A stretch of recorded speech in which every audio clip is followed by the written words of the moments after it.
Business rock stars, and we're back. Now back to Scale the Wall with Thuy Vu. Hi there, I'm Thuy Vu, broadcasting from the NASDAQ Entrepreneurial Center in San Francisco. This is Scale the Wall. It's powered by NASDAQ Private Market. Stay private on your own terms. For more information, of course, you can always go to npm.com.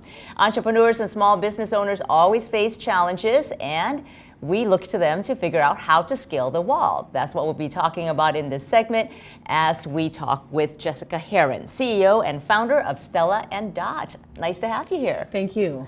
So what were some of the biggest challenges in starting Stella Dot? Well, there are so many. I often think about entrepreneurship in the Dr. Seuss style of problems here, problems there, problems everywhere. Really, it's capital, it's people, it's all kinds of things. But I have to tell you, the biggest challenge that I faced weren't external. Not because they weren't hard, but because compared to my own internal mommy guilt, they paled in comparison. I started this business when I was pregnant with my first child, and I had another full-time job, and I was doing this nights and weekends, and I couldn't pay myself for 6 years. You were a glutton for punishment. I was a glutton for my own doom, but I was passion-driven based on the mission of the business, which is wanting to change work for women. So there was some irony to it. In order to fulfill that mission, I had to work all the time. So that was a conflict for me, and I would think to myself, these are my values, and yet I worked every night and every weekend, and I would always do it trying to be a super mom and a super wife. So what happened was I was running myself ragged. I was trying to live up to the birthday party that was being thrown by the mom down the street who had hand-sewn mermaid tails. Seriously, it was crazy. As well as run a growing startup, as well as have a second baby. And I finally just said, enough. I have to stop feeling guilty all the time for the things that I'm not doing, which is, I think, is ridiculous anyway. I mean, I was excited when I had a birthday party at McDonald's when I was a kid, so why am I doing this anyway? Right. I don't even believe in it. And then two, I know that I'm a great mother for my children, and everyone in our family is happy. So I had to lower my bar. I literally told everyone, your level of service is being downgraded.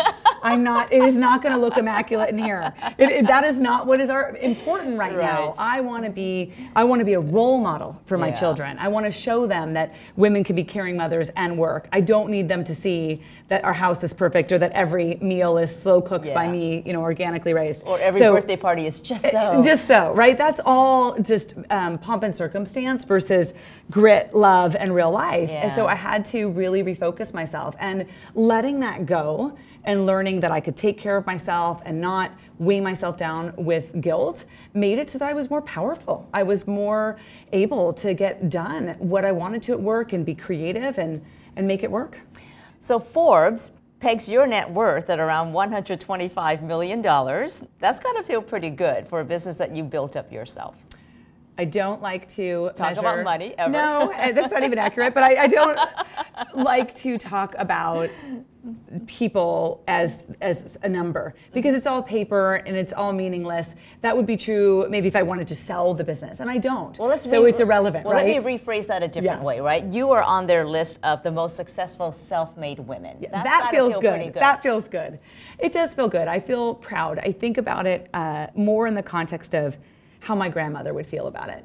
And our company is named after my grandmother and my partner's grandmother, mine Stella and hers is Dot, because it was inspired by a generation of women that crossed the ocean, that learned new languages, that got the vote, that went to work when their country went to war. And I think about my grandmother Angelina on my father's side. She had a 4th grade education.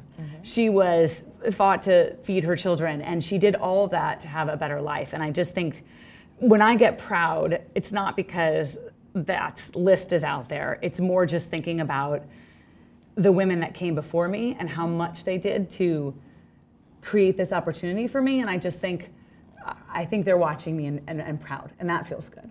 What is your next big goal for Stella Dot? And what are some of the biggest hurdles in getting to that goal? It's so exciting and big. I really am so excited right now because I really feel we are on the cusp of a very big step change in our business, in our platform. Stella Dot is really the future of retail, and we're a platform across women's lifestyle brands, and we're making some very bold moves this year, and I can't wait to see them for the reason that will never change, which is the impact.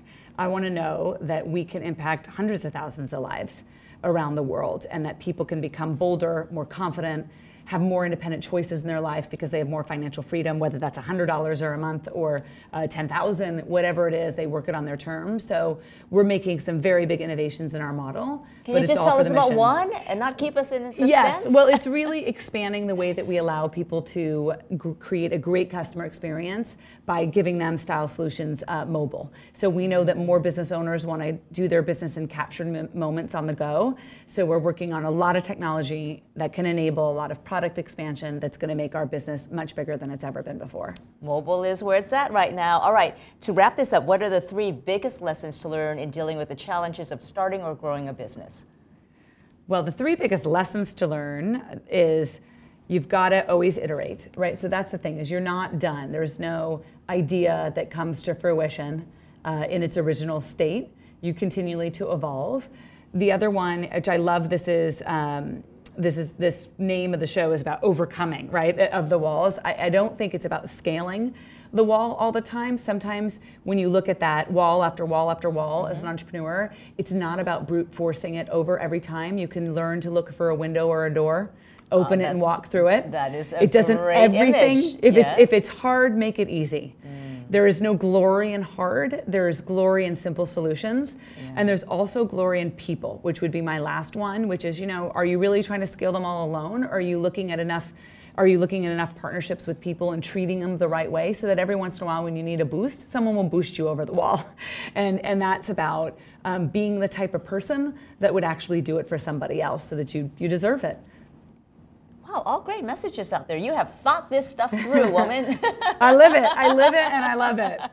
Jessica Herrin of Stella Dot, such a pleasure to have you on. Thank you for having me. All right.